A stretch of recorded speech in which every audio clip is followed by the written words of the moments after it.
Fellow street lifters, it's Q&A time. So today I'll be answering questions that I've got from my clients recently, but in the future I might ask some in my Instagram. Okay, so question number one is pretty natural since my main characteristic is that my programs are fully auto-regulated. Isn't it a problem that sometimes the reps in reserve I feel aren't accurate? Wouldn't it just be better to have a fixed weight or percentage? Okay, I'll let you take your decision for this one, but I first want to tell you something from my experience. Okay, so this is a graph, I'll put this somewhere here, of my squat performance over the last 1 to 3 months. So as you know, I track everything for me and for my clients, and so this is what I've done. And the point is that my state on a given day is hardly predictable. So I might feel shit on Monday and amazing on Wednesday. Why?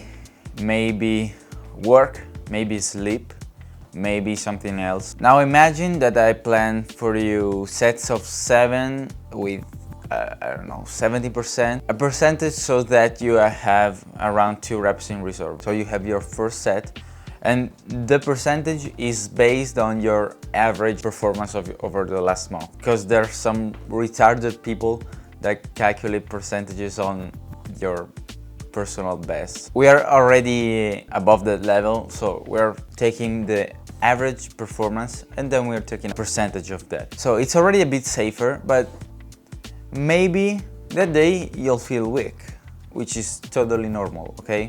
In a month, you may feel weak or weaker 25% of the time.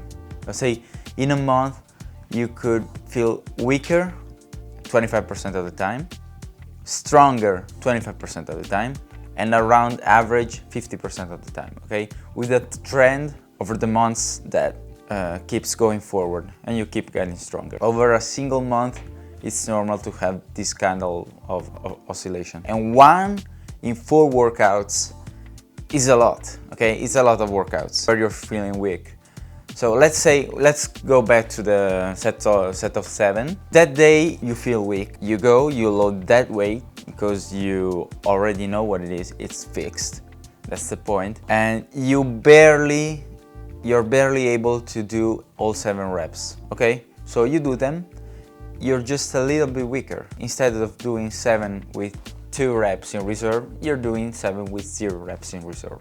Nothing crazy, it's entirely possible, but it's a problem. It's a problem in and of itself, but let's say that for your second set you have 7 reps but with 5 kilograms less, which would be okay probably if you didn't just do a 7 repetition maximal effort just 10 minutes before. That 7 reps will take 2 days to recover from. So now you're dying under the barbell and you're maybe doing just 5 or 6 reps for the second set. And so you see what is happening. On a normal day, half of the time it will be probably perfect. Those days will happen, and it will happen days where you'll feel like an RP6. Maybe your coach had in mind a higher effort, but you were stronger that day, you didn't do anything to compensate, and then your workout was too light. But the problem is that my feedbacks aren't precise, right? So if I do auto-regulation and my feedbacks aren't precise, then my training won't be precise. But how do you think that I'm choosing,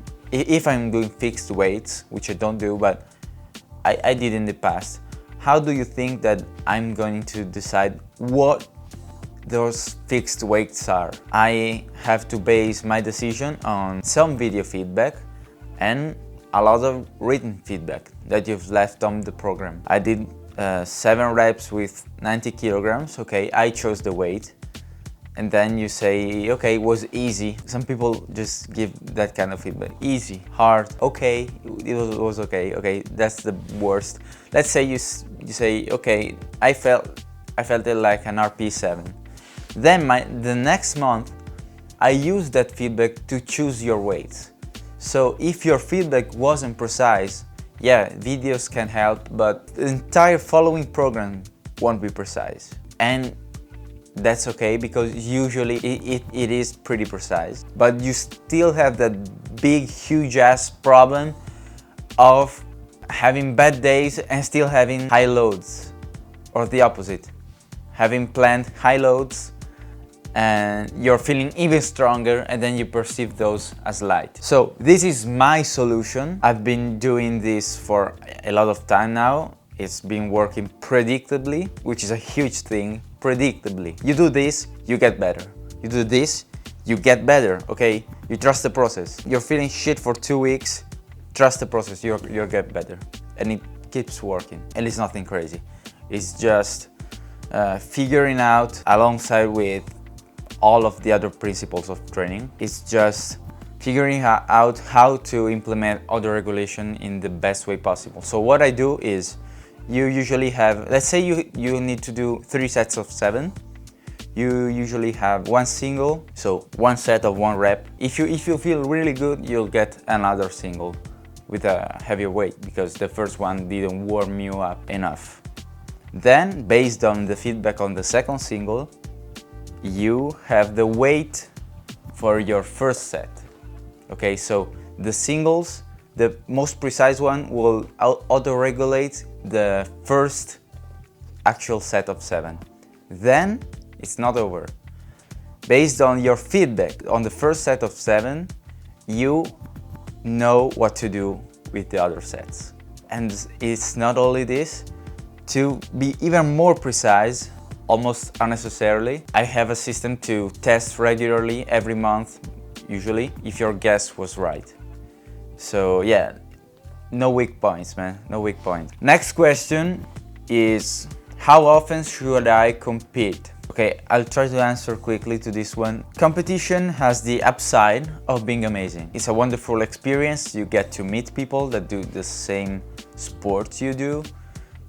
You get to test your limits, you get to test what you've been working hard for. So you should compete. I encourage people to compete. The downside is that you're pushing your limits, and that is very hard to recover from and can lead to injuries. Competitions can be dangerous, even if you're safe and everything, if you're warming up perfectly. It's a huge stress on your body. And even if you're not getting injured, which is rare, okay, it's not usual to get injured in a competition. It happens, but it still can take weeks to recover from. Competition can take weeks to recover from. And those weeks aren't really productive. You're weak, you feel like shit, you aren't able to move heavy weights, of course. You won't build as much strength because often you need a deload to recover from the stress of the competition. You need a deload. You won't get better in the deload. You may need it because you've been pushing hard. Maybe some of your tendons start feeling a little bit more burning. Okay, so you need some time off. And let's imagine you want to compete every 2 months. You have your first competition. You have been working hard. You are tired. You compete. You do an amazing performance. Now you're destroyed after the competition. You're not injured. You're just very tired. Let's be optimistic.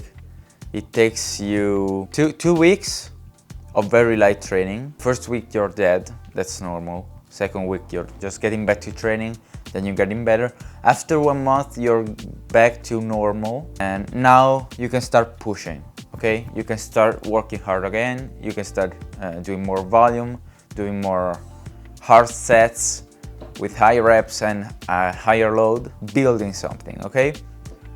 But it's already time to peak and taper for the following competition.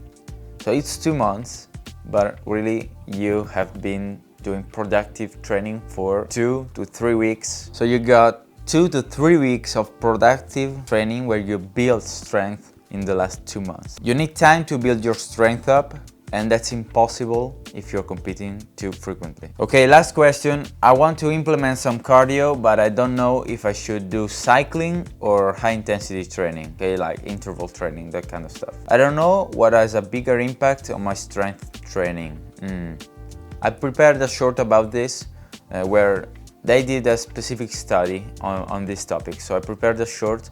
I usually post shorts on my Instagram. I'll just show you one with the answer of that question. That's interesting. But I suggest you follow me on Instagram at AlexDelta for more. So I'll leave you to the video.